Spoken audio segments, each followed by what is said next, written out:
Hello friends, welcome back to my channel. Friends, ఈరోజు నేను శారీలో వచ్చిన బ్లౌజ్తో దివానా కాట్కి పిల్లో కవర్స్ కుట్టాను. సో అది ఎలా కుట్టాను అనేది మీతో షేర్ చేస్తున్నా, చూసేయండి. ఇవైతే ఫినిషింగ్ అయితే చాలా బాగా వచ్చాయండి. చూడండి, లుక్ కూడా బాగుంది. మెయిన్లీ అయితే సెల్ఫ్ సాటిస్ఫాక్షన్ అయితే ఉంటుంది, ఎందుకంటే మనం ఓన్ ఐడియాతో ఇలా స్టిచ్ చేసినందుకు. ఓకే ఫ్రెండ్స్, వీడియోలోకి అయితే వెళ్ళిపోదాం. ఇక్కడ వచ్చేసి ఫ్యాబ్రిక్ అనమాట, మెయిన్ ఫ్యాబ్రిక్. ఇది వచ్చేసి 1 మీటర్ వచ్చిందండి. ఎందుకు వేస్ట్ చేయడం అని చెప్పి ఇంకా ఇలా అయితే కుడుతున్నాను. శారీకి అయితే కాంట్రాస్ట్ బ్లౌజ్ అయితే వాడతాను. ఇంక ఇది వేస్ట్ చేయడం ఎందుకని అయితే ఇంక ఇలాగా ఐడియా వచ్చి ఇలా కుడుతున్నా. మెయిన్ ఫ్యాబ్రిక్ అండి. ఇంకా కొలతలేం తీసుకోకుండా పిల్లోస్ ఇలా పెట్టేసి కట్ చేస్తాను. అంటే తక్కువ క్లాత్ అనమాట, అడ్జస్ట్ చేసుకుడదాము అని చెప్పి ఇంకా డైరెక్ట్ పిల్లోస్ పెట్టేశాను. నెక్స్ట్ దీనికి వచ్చేసి బ్లౌజ్ లైనింగ్లు ఉంటాయి కదండి, అదొకటి తీసుకుని ఇంక ఇలా పెట్టుకున్నాను అనమాట. నాకైతే ఇక్కడ 2 లైనింగ్లు పట్టాయి. రెండిట్లకి కలిపి ఒకటి సరిపోయింది. నెక్స్ట్ ఇంకో దానికైతే వేరేది కట్ చేశాను. లైనింగ్ అటు సైడ్ ఇటు సైడ్ నిలువుగా కొంచెం ఎక్స్ట్రా వచ్చేలా కట్ చేశానండి, ఎందుకంటే మెయిన్ ఫ్యాబ్రిక్ వచ్చేసి కరెక్ట్గా సరిపోయింది. సో చూసారు కదా, వైట్ కలర్కి పక్కన ఆరెంజ్ కలర్ ఉంది కదా, అది వచ్చేసి లైనింగ్ అండి. అది ఎందుకంటే అలా ఎందుకు పెట్టా అంటే, మనకి పిల్లో కవర్ ఓపెన్ చేయడానికి, పిల్లో పెట్టడానికి కావాలి కదండి ఓపెన్, దానికి హుక్స్లు పెట్టడానికి, నెక్స్ట్ తాళ్ళు కుట్టడానికి అయితే అదనమాట.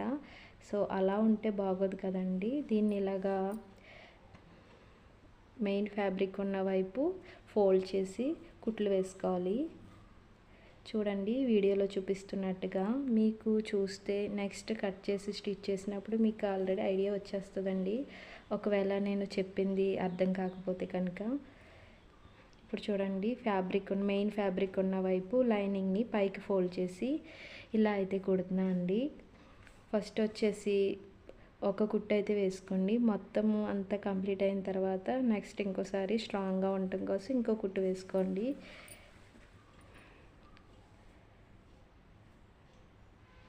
ఇప్పుడు చూసారు కదండి, ఒక సైడ్ అయితే అయింది, ఇంకో సైడ్ కూడా ఇలా వేసుకోవాలి. నెక్స్ట్ ఈ 2 జాయింట్ చేయాలి కదండి పిల్లో కోసం.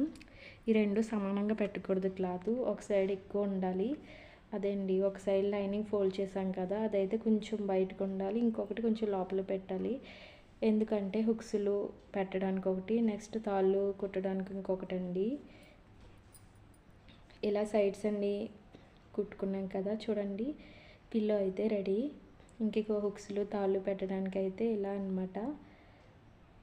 ఇలాగా మిగతా 2 కూడా స్టిచ్ చేసుకున్నా అండి. చూసారుగా ఫ్రెండ్స్, హుక్స్లు పెట్టాను.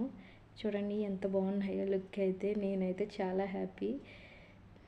దీనికి ఎడ్జెస్లో 2, మిడిల్లో 2 హుక్స్లు పెట్టండి, మొత్తం 4 హుక్స్లు. చాలా బాగా వచ్చింది. నెక్స్ట్ ఇంక ఇది వచ్చేసి జార్జెట్ క్లాత్ కదండి, లుక్ కూడా బాగుంటుంది. నెక్స్ట్ ఇంక ఎక్కువ రోజులు ఉంటుంది, కలర్ కూడా పోదండి. నెక్స్ట్ ఇంకెక్కడ నేను ఒక పిల్లో కూడా కుట్టండి. అది ఎలా అంటే, నా దగ్గర లెనిన్ షర్ట్ క్లాత్ ఉంది, ఎప్పటి నుంచో ఉంది. దాంతో డ్రెస్ ఏదైనా కుడదామంటే అంత బాగోదు, అంటే క్వాలిటీ అయితే బాగోదండి. ఇంకా నా దగ్గర చాలా క్లాత్లు, చున్నీలు, వేస్ట్ అన్నీ ఉన్నాయి. అవన్నీ కలిపి పిల్లో కుడదామని అయితే ఇలాగ డబుల్ ఫోల్డ్ వేసుకుని కుట్టండి 4 సైడ్స్. ఇంకా క్లాత్లు పెట్టడానికి అయితే ఇలా ఉంచానమాట. ఇంకా నా దగ్గర శారీస్లో వచ్చే బ్లౌజులు చాలా కుట్టించనండి, ఇంకా ఎన్ని అయితే చాలా ఉన్నాయి. అవన్నీ ఇందులో వేసి ఇంకా ఓల్డ్ చున్నీలన్నీ వేసి ఇలా కుట్టాను. చూడండి, లుక్ అయితే బాగుంది కదా. వీడియో నచ్చితే లైక్ చేయండి.